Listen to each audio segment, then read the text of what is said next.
Good morning. It is now Tuesday. The last bit of video, I think, we were standing in the rain and I had put the building paper on the wood rack and thrown some sheets of iron up there and put some timber on top. I think it should be absolutely fine until the rain goes away next week and I can come back and finish it. Well, nothing has happened with that since then.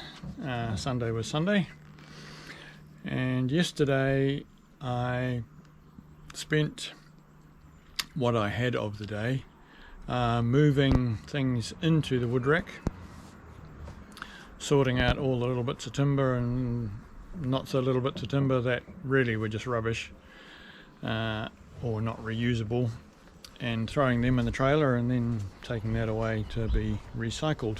And so now the front of the workshop looks like this, which is so much nicer than having all of that clutter there. And the wood rack slash everything else rack looks like this. As you can see, I have the galvanized pipe just here. I've got a long length of steel up there.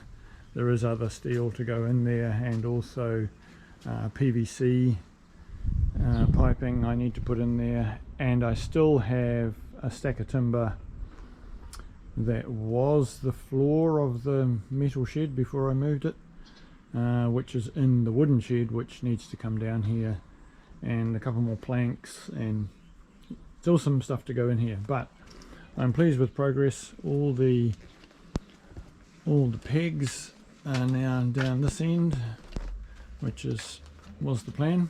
So they are in here with the 1200 ones or near that down here, and then shorter ones at the top, and other various bits of timber that are shorts. I have kept all of those at this point until we have done the house renovation.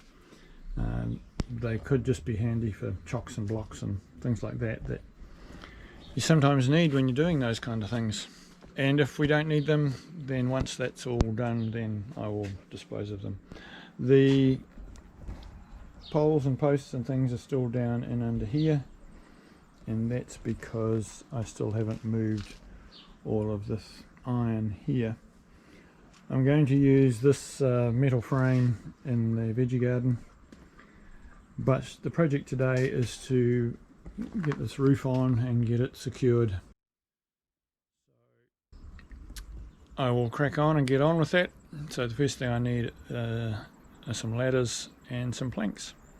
So I'll be back shortly.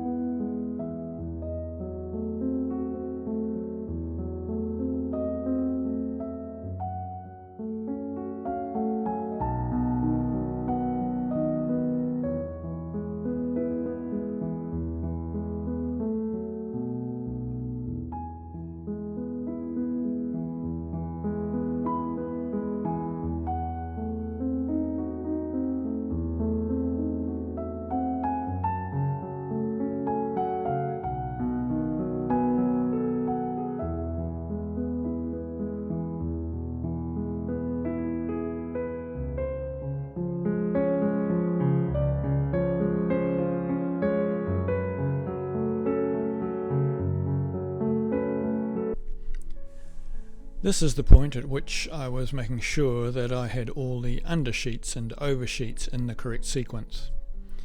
Some of the sheets needed a bit more manipulation to make sure that the corrugations were going to sit neatly one on top of the other in order to give a good seal at the edges. It was also obvious that I did not have sufficient iron to cover all of the roof. I had worked this out earlier, but this graphically illustrates the point. Once I had the sheets laid out, the next step was to fix the first sheet, in this instance the far sheet, so that it was square to the wall. Doing that meant that all the following sheets would lay neatly and easily. That didn't quite prove to be true, but you know what I mean. Once I had put a screw in the far end, I found the middle of the purlin at the near end I then ran a string line down between them. I then marked the sheets with a Sharpie and drilled holes for the screws. I could have used a chalk line, but mine's a yellow string chalk line, and it wouldn't really have shown up that well. Drilling the holes wasn't strictly necessary, but it just made it easier to get the screws in a straight line, more or less anyway. From memory, I put a screw at each edge of the sheet and one in the middle. It was then a straightforward job of doing the same thing for the top and middle rows of screws. You will see that I came back at the end and did the rest of the fixing. The production of this video was curtailed by the need to deal with the aftermath of Cyclone Gabrielle. I can tell you that having all the stuff in the rack and readily accessible was a great blessing with respect to being able to put my hand on things as I needed them. When I needed to find pegs and pieces of wood for cross supports and stormwater pipe and all of that quickly, it made me really appreciate that I had the rack done before the cyclone came. Having it all under cover and dry also made things much easier.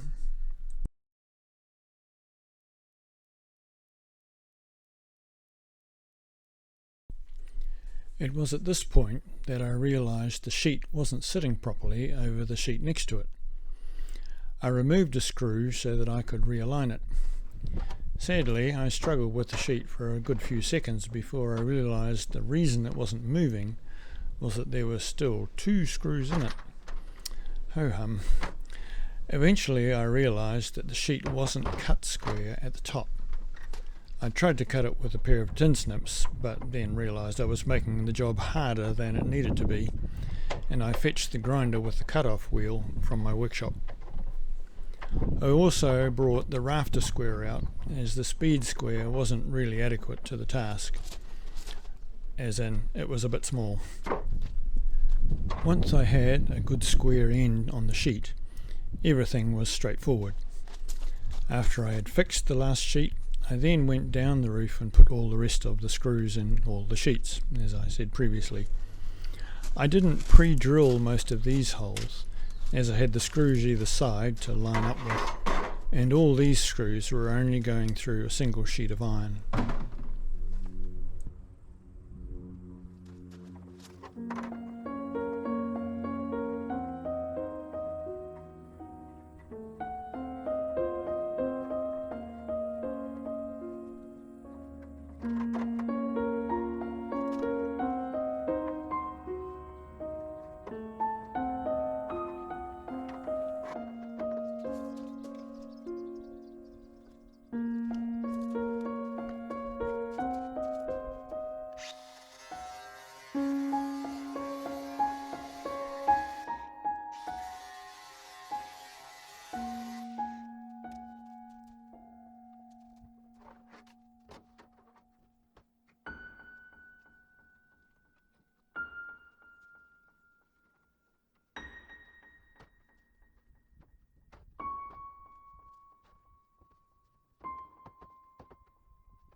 And there we go. That is now done, as much as it is going to be. At some point in the future it will be painted, but that's not on the immediate agenda. You will have seen that I was one sheet short, and that was because when I did my original calculation I didn't have the overhang at the end here that I decided to do, but that was fine. I was pretty sure I knew where there was a sheet that I could grab, and so that's what I did, and we're all done. As I said earlier, still some timber to go in here and some PVC pipe and things, but for the most part it is complete, which is great. Another thing I can tick off. So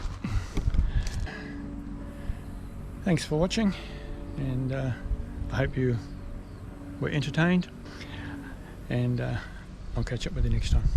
Bye.